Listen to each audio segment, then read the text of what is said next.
Bonjour Grégoire Cabri-Witzer. Bonjour Thibault. Vous êtes président directeur général de Nîmes Europe, vous êtes également président de la FNMT, la Fédération nationale du management de transition. On va parler des spécificités de votre métier, notamment par rapport aux activités des cabinets de conseil ou de recrutement. Alors première question, quelles sont les différences principales ? Eh bien, je pense que la différence principale réside dans l'aspect opérationnel. Ce que je veux dire par là, c'est que lorsqu'un manager de transition prend une mission, il la déroule de manière opérationnelle et très souvent un plan établi au préalable. Autrement dit, un cabinet de conseil va préparer une feuille de route, mais c'est le manager de transition qui va se voir confier la mission de réaliser et de mettre en place ce plan. Donc, par rapport au conseil, on est dans l'aspect opérationnel. Et ce d'autant plus que pendant sa mission, le manager est à plein temps dans l'entreprise avec de réelles responsabilités hiérarchiques pour coordonner les personnes avec lesquelles il travaille.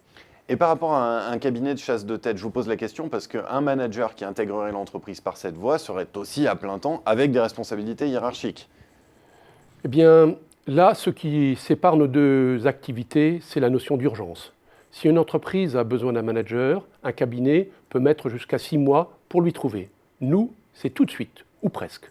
Je l'avais d'ailleurs dit lors de mon précédent passage sur votre plateau, mais pour rappel, en ce qui concerne notre cabinet, nous mettons environ 48 heures pour identifier un expert qui réponde aux besoins du client et environ 3 jours pour le lui présenter. Et en termes de qualité de la prestation, quelles sont les garanties qu'offrent les cabinets de management de transition ? Le rôle d'un cabinet, c'est de suivre le manager dans sa mission et de s'assurer qu'il suit bien la feuille de route qui lui a été fixée. Nous sommes, en quelque sorte, un mini DRH ou un mini DG qui supervise le manager. Ce ne sont donc pas les mêmes paramètres d'action qu'un consultant qui, lui, aura tendance à être plus seul. Cette notion de suivi est pour nous extrêmement différenciante. Et est-ce que vous pensez que ces différences apparaissent clairement aux yeux des entreprises qui pourraient justement avoir besoin de missions de management de transition ? Oui, tout à fait. La preuve de cette reconnaissance, c'est le taux de croissance de notre activité, plus de 15% en 2015. Il faut aussi bien dire que les missions de management de transition répondent bien souvent aux besoins actuels des entreprises, notamment en termes de réactivité et d'aspect opérationnel. Historiquement, le métier s'est construit sur le redressement d'entreprise. Mais aujourd'hui, les chefs d'entreprise y ont recours pour accélérer la mise en place de projets ou la conduite du changement, et ce, dans un contexte de mutation extrêmement rapide.